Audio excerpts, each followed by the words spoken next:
It's literally impossible to get through French class without completely losing your mind. Not because of the French, which I quite like actually, which I plan to use one day when I'm all the way up in my 20s in an international spy, but because of Madame Lenski, who we call Madame Lautrec, and who is not only unbearable to listen to with her shrill voice and her dubious American accent, but who is also unbearable to look at. For starters, it's hard even to look her in the face when she calls on you, because she has these, totally shocking lips. Segmented, like two worms dipped in lipstick. Two quivering red worms scuttling along her face like they're trying to escape the notice of her little mustache, which you can tell she bleaches at the end of every month. You can tell this when she calls you to her desk just before bleach day, because you cannot look into her eyes. Your eyes are just drawn to the black roots, sprinkling the space between her nostrils and her lips. No matter how badly you do not, and I repeat, you do not want to look there. And she wears these scratch-horrific acrylic sweaters, so impossibly grandma-ish, and cut in color, and you cannot help but wonder if she's actually trying to play the part of a nerdy old high school French teaching farcist, or if that's really and truly just the real her. To be honest, I think the deep within reason I can't stand to look at Madame L is because it breaks my heart. Because in the past, or maybe even now, she must have had the same feelings I've had. Wanting to love someone, to be loved. And from what I've heard, this happens to everyone at some point. Or at least they think it's happening.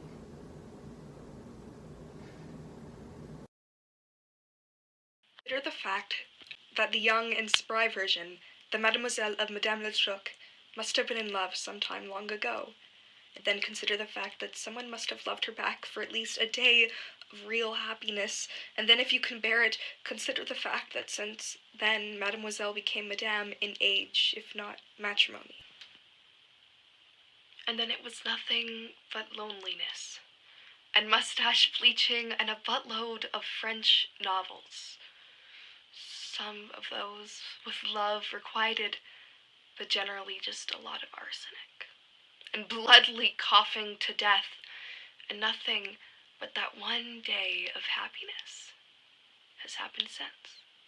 For years and years and years, nothing but movie adaptations rewound 8 times to rewatch and rewatch that one scene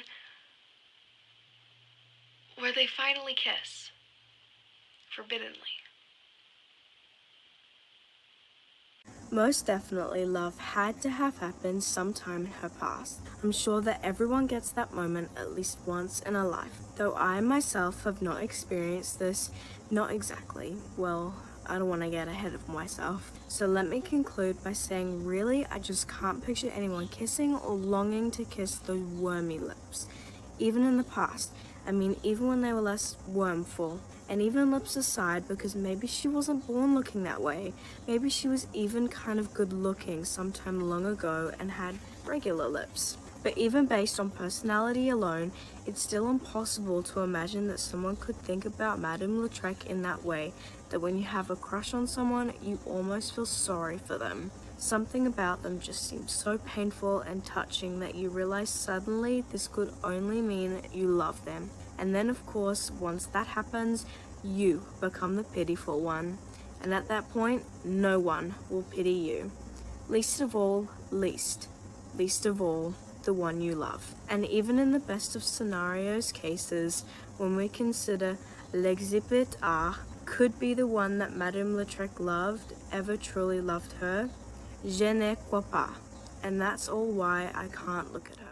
I'm telling you all this not because Madame Lautrec is some major driving force in my life, but to explain how it was I became friendly with Andy Siegler, a girl to whom under normal circumstances I would not even be able to think of one word to say, but who turned out to be the perfect companion in French class.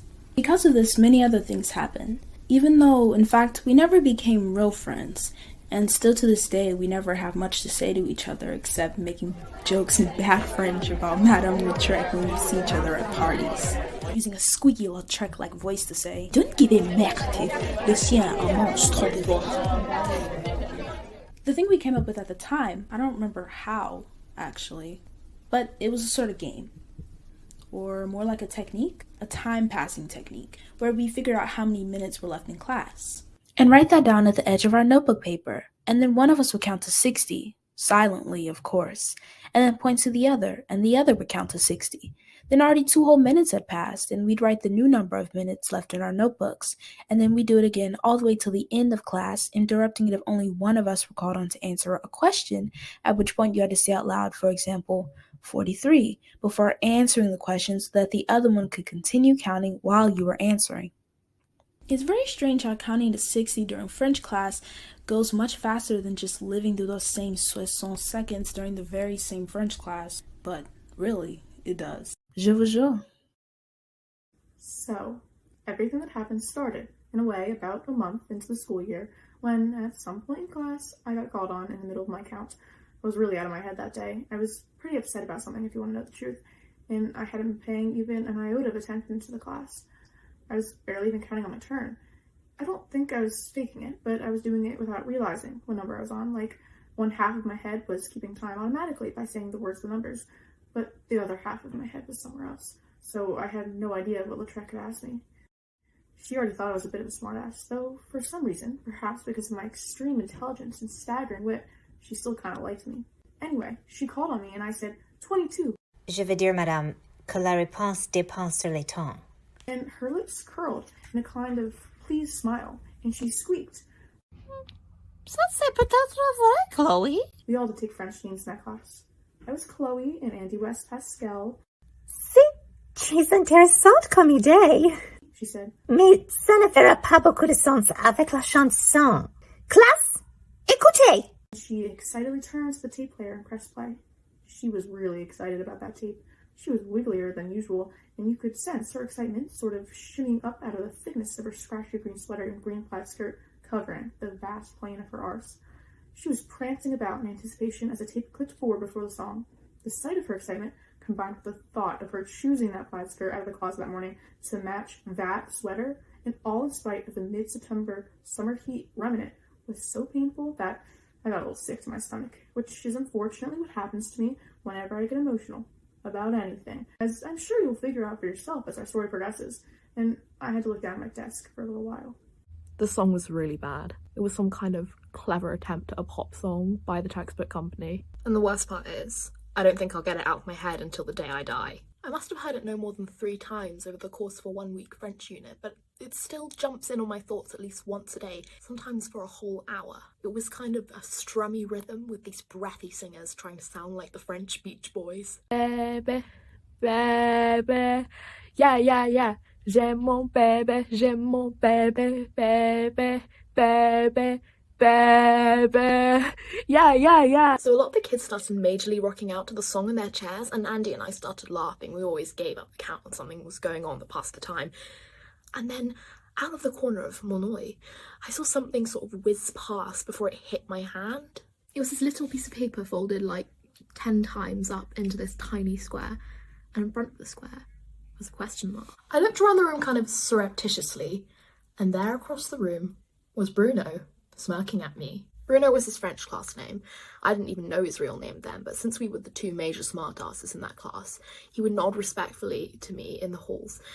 And to be honest with you, I always thought he was cute in like a rumblefish kind of way, though it wasn't something I'd ever told anyone about. He was more of a serious cut-up in class than I was. Like, he didn't mind being outright bad. At depth, I don't think too, and sometimes he really crossed the line, was mean, bordering on vicious to poor old Lautrec in front of everyone. His French was deadly awful in this really funny way. He wasn't that good at French because he wasn't that smart, but he had a great accent because he was mocking it so hard. I've discovered, actually, with practice in my closet at home, that that's the only way to get a good accent, to talk like you're mocking a French person. In class, everyone but Bruno would have been way too embarrassed to sound like that, so we all had terrible American accents. Anyway, you get the idea. Bruno was a half-punk, a C-stepper. Those are the kids in any class you can find smoking on the steps of the C building, with raggedy buzz-cut hair and skinny black jeans and very beat-up brick-red Doc Martens with yellow laces. He was not the kind of guy who would ever be friends with old straight-laced Sadie, with only her minor transgressions against authority. So I was really kind of shocked by the missile-fired note. I played it cool, of course. Just gave him a sidelong glance, and then, slowly, to avoid Lautrec's extra evil eye, I opened up the paper, covering it with my hand and peering under the top fold. It said, Kese Kela 22. I don't know if you realise what a moment like this really means, and I guess it's possible that it could mean nothing at all, but when there was something of an attraction on the part of at least one person, and the other unexpectedly wrote and missile delivered a note trying to get in on what was obviously a private joke in that other person's world, well, that was not a moment to be taken lightly. Fortunately, though, I'd never really been on a real date, and really hadn't even been liked by anyone real. I was very good at flirting, so I didn't have to spend any time agonising over what to write back. Ça que pour moi tout savoir et pour vous tout trouver out. I wrote my note even smaller than he had written his, and let me tell you, it takes a lot of concentration to write that small.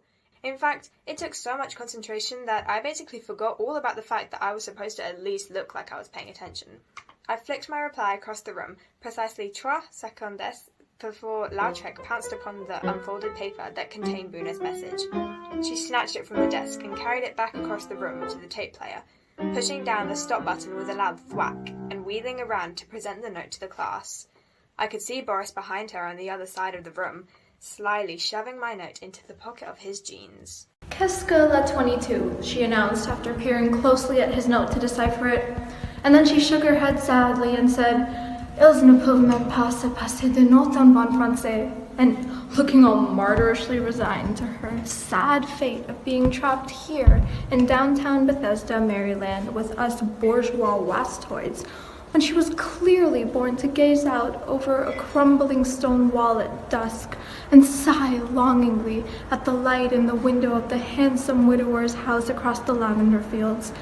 She surrendered to her duty and forced us into a review of proper usage of combien and qu'est-ce que, and made me repeat combien 3 times with different numbers, and made me explain why you have to have say after qu'est-ce que when asking that question. All around, I think my transgressions and her use of them really made her day. Like, she was totally thrilled with how she had turned things around to create a neat little grammar lesson. And I myself was pretty psyched, because I knew that Bruno was watching me step up to the plate and that he would have to live through that deliciously long wait before he could look at my note after class. In fact, I was glad when Lautrec made me and Andy stay after for a little noodle lashing, because it gave me the chance to catch Bruno's eye and give him my best Mona Lisa smile as he walked away, without actually ruining things by talking to him. You know how it happens with things like this. Someone you weren't even truly thinking about just jumps onto your radar as if you were the Tristan to your Isolde. And then you spend the rest of the day, week, or however long it lasts before the crash and burn, endlessly calling his face, shoulders, or hands into your mind, and getting all butterflyish and blushy. It was really so delicious after French class to sit in EFAG honors attended. That's elementary functions and analytical geometry, in case you were wondering if honors was enough to get in for any of these classes. So delicious to allow the moment that I looked down on my note and back to catch his eye, to keep replaying in my mind, making my stomach kind of flip-flop to catch my breath. I know what you're going to say.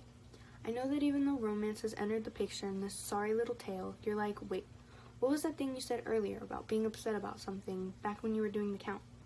Why do people want to peg the terriblest, darkest things more than they want to peg love? Well, ask yourself this.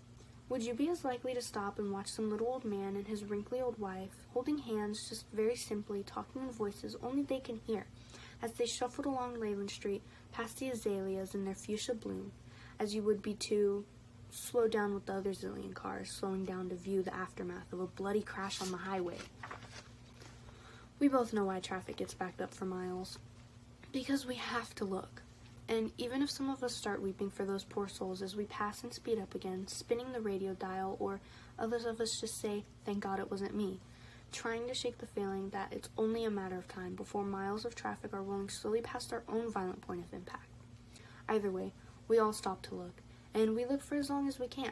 And the only reason the car just behind us isn't wildly honking at us to go faster is because those people are staring for as long as they can too.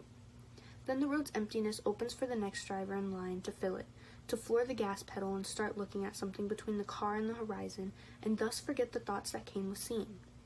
But I still think it would be far worse if we all zoomed past without slowing down, if we didn't look at all. That would be a cold, cold world to not even think to care for whom the bell tolls. So I get it. You want to look at the accident that is my life, and you want to see someone pulling me out of the wreckage with the jaws of life. It would make you feel good to feel bad and then feel relieved. The thing is, I don't want to get too deeply into that home stuff. To be honest, I hardly even told my friends about it, except to call for them to pick me up, when it got to the point that I really thought I'd lose my mind. We were pretty much all in the same boat, you know. Sometimes it was me who had to go and pick them up. So yeah, for now I'll just say that things in my house are not of the most family-loving variety of family life. I guess it was worse when my parents were together. But you know something? Maybe not. Maybe it wasn't actually worse. The truth is that both ways are like hell on earth. And they've actually been separated since the summer, just after my brother got back from the shrink-eating ward. But at the moment, things are as bad as I can imagine, and I'm like counting the days until I can get out of here. AKA college, which is about 1.5 years off. Over 500 days to count during the endless French class. That is my current life. So let's just enjoy some pre-tragedy Bruno and Sadie at love for now, okay? It was pretty fun for the first week or two, at least. Bruno and I kept making some pretty tantalizing eye contact from across the stile. After about a week or so, Bruno caught up to me and Andy before class and asked us what it was we were always doing so secretly in class. So we told him about the count and he said he was going on it. I think Andy thought this meant he liked her. I wasn't sure if she should say yes on that account or no on that account. Like I said, Bruno was a C-stepper. No doubt she wasn't sure about those almost dirty-looking black jeans, his rough hands with fingernails chewed down that seemed almost yellow from cigarettes. To me, this made him seriously hot, though I myself have never smoked at all, except one time when I was in 7th grade on a snow day with Sarah Simon Thomas, using her stepfather's secret stash of Marlboro Reds that even her mom didn't know about. Even that was just coughing behind a snow-covered pine tree in a park at Chevy Chase Elementary. But Andy was more of your run-the-mill popular pretty girl variety. Esprit, Calvin Klein, and this thick black hair, which she had no trouble swishing when she would run the field for field hockey practice. And this pink shimmery lipstick, maybe even a silver anklet in warm weather. She tended to date soccer players, though. She was currently still grieving her end-of-summer relationship with Eric Heinrich, the only black kid in my honors English class. A major feat to my school. Let me tell you, if you can grasp the difference between their vast intellectual abilities. Not that any guy was looking for any intellectual abilities. Not that Andy was looking for his either. He was seriously hot, too. So you can see why Bruno was not the kind of guy Andy would consider. But most girls would be thrilled to have an admirer from any corner. So after a few minutes of dizzying social indecision, Andy kind of giggled at Bruno and said, "It's up to Sadie." I was not confused, however. I told him it was too risky. Our game requires delicacy that you, mon cher Bruno, ne pas. It's going to get too unwieldy. I started to give you this kind of pained look, so I added je regrette. But you're going to have to find someone on your own side of the cell. Our party is private. I could tell that this refusal made me a little more appealing to him. He looked at me more closely, as if he had to squint to see me up close. And when he laughed into my eyes, my face got hot. I couldn't help it. But Annie still thought it was all about her. She giggled again and kind of brushed his arm as the bell rang. I remember Lautrec was standing at the door, showing us inside, and I saw Andy's hand on Bruno's arm. And suddenly I felt really mad at her. Like violently, punchingly mad. Like I could picture dragging my nails down the perfect field hockey tan skin of her arm. And this idea made me so sick to my stomach that I had to spend all of French and half of math class at the nurse's office.